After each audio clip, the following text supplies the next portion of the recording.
이런 것은 어떻게 보십니까? 조국혁신당의 이제 장래 비전과 관련해서 끝내 이제 대통령 선거 같이 뛰고 하면 합당의 길이냐, 아니면 정의당처럼 독자 정당 노선을 가져갈 거냐. 그 차원에서 이번 선거에서 조국혁신당의 선택이 굉장히 중요할 거다라고 김민석 최고위원께서는 말씀하고 계시는데요. 이 문제는 좀 어떻게 보십니까? 지금 김민석 의원이 왜 그런 말을 했는지 사실은 이해가 잘 안 돼요. 사실은. 예. 지금 대선하고 있지 않아요. 어. 지금 10월 16일이 대선도 아니고 이재명 그 당대표가 영광이나 곡성 군수 후보로 나오셨어요? 전혀 아니잖아요. 근데 지금 갑자기 대선을 얘기한 이유를 잘 일단 모르겠고, 그 다음에 지금 합당을 해야 된다, 독자 정당이라는 얘기도 지금 왜 갑자기 하는지 모르겠어요. 네. 일단 도대체 이해가 안 되고, 예. 전 여기 계신 여기 시청하시는 많은 분들에게 한 질문을 한번 드리고 싶은데, 지난 총선 때 조국혁신당이 안 만들어졌다면 지금 현재의 민주당 의석수가 현재 민주당 의석수 171 더하기 조국혁신당 의석수 12, 즉 171 더하기 12가 됐을까요? 저는 아니었을 거라고 봅니다. 많은 분들이 또 그렇게 보고 계시고, 두 번째, 이제 조국혁신당이 이제 그 민주당과 다른 노선, 비전, 정책을 갖고 있습니다. 그건 뭐 알 수 있고, 네. 숨긴 적이 없습니다. 그래서 조국혁신당이 지금 호남 재보궐선거에 뛰어드니까 불만이 있고 화도 나신 분도 있는 것 같은데, 제가 또 한번 질문을 드려보면, 지금 조국혁신당이 내일 해산을 하는 겁니다. 내일 다 해산을 하면 네. 그 내일 민주당의 지지율이 지금 통상 보게 되면 민주당이 한 35% 정도, 저희가 한 10% 나오는데, 조국혁신당이 없어지면 민주당의 지지율이 대략 35 더하기 10해서 45가 나올까요? 대부분의 정치 전문가, 여론조사 전문가는 아니라고 봅니다. 이 말씀은 뭐냐? 향후 지금 김민석 의원이 뭐 대선이 한참 남았잖아요. 대선 전에 지금 뭐 윤석열 정권은 그 조기 종식이 먼저인데 언제일지 모르지만 대선 시기에 조국혁신당이 사라지면 민주당에 도움이 된다라고 생각하신 분이 있는 것 같은데, 저는 그건 틀린 생각이라고 보고요. 그렇게 되면 민주당에서 이재명 대표를 존경하고 사랑하는 분 많지 않습니까? 그런 길을 택하면 이재명 대통령 만드는 것을 방해하는 걸 겁니다.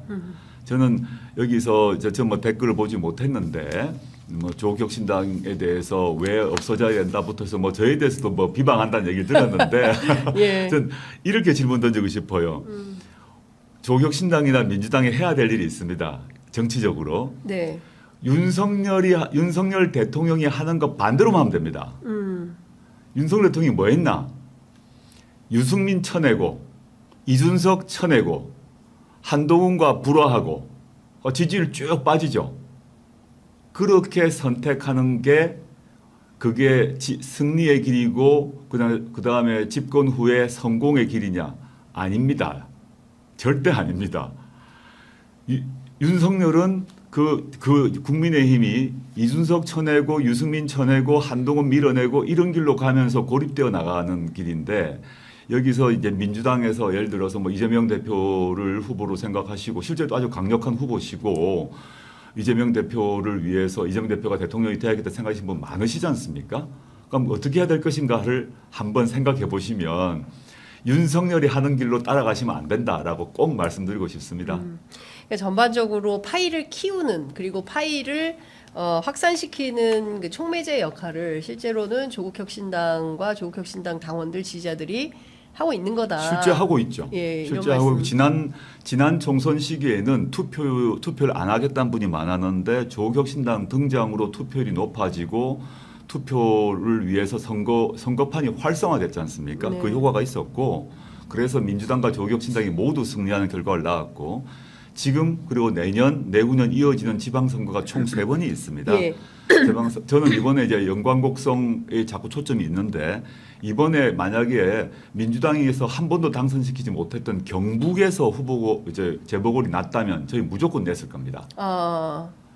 TK라고 하는 가장 험지 중에 험지인 그쪽에서 조국혁신당 이름으로 출마하겠다는 분 많이 계세요. 아하. 근데 TK 지역에서 민주당이 잘 안 되고 있지 않습니까? 네네. 이게 옳든 그러든 현실 아닙니까? 예. 그럼 거기는 국민의힘이 완벽한 독점 정당이죠. 네. 일당 독점 정당인데 거기에 재보궐이 나왔다면 반드시 냈을 겁니다. 앞으로 낼 겁니다. 예를 들어서 내년 4월에 재보선이 또 있다면 그때 TK에 나온다고 하면 조국혁신당 반드시 낸다. 당연히였죠. 예. 저희는 조국혁신당이지 조국혁신당은 민주당의 위성정당 아니지 않습니까?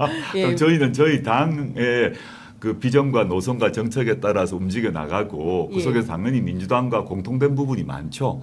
그거는 손잡고 같이 하고 그리고 차이점이 있잖아요. 세금 문제라거나 등등 다 알고 계시는 걸 네네네. 같고 그런 점은 다른 거죠.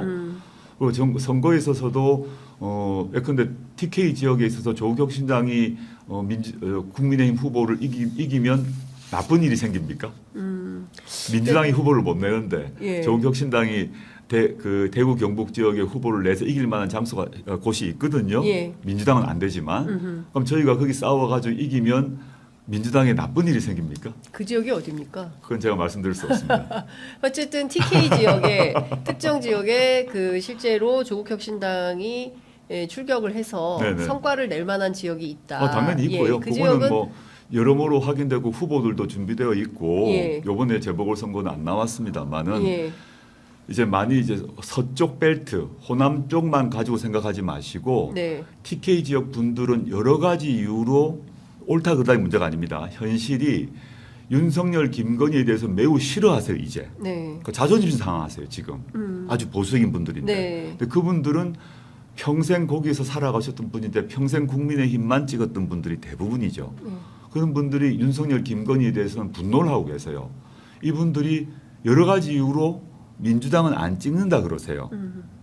그 혁신당은 찍겠다 그러세요. 네. 그럼 조국혁신당이 여기 투표를 안 내는 게 맞나요? 그렇죠. 그러니까 지금 말씀하신 내용은 어쨌든 조국혁신당이 지금은 영광에서 민주당과 경쟁을 하고 부산 강화에서는 민주당과 협력해서 단일 전선으로 싸우는데 네네. 다음 선거에서는 TK 지역 같은 경우에서 새로운 뭐 어떤 승리의 모델을 만들어낸다고 한다면 그 정치 지도가 예컨대 동서로 쫙 나뉘어져 가지고 민주당, 국민의힘 이렇게 쪼개지는 게 아니라 새로운 그 정치 전선이 형성될 수 있다 이런 말씀으로 그게 드립니다. 저희의 목표고요. 아하. 강원도도 마찬가지입니다. 하나 더 말씀드리자면 예. 강원도도 매우 보수적 지역 아닙니까? 그렇습니다.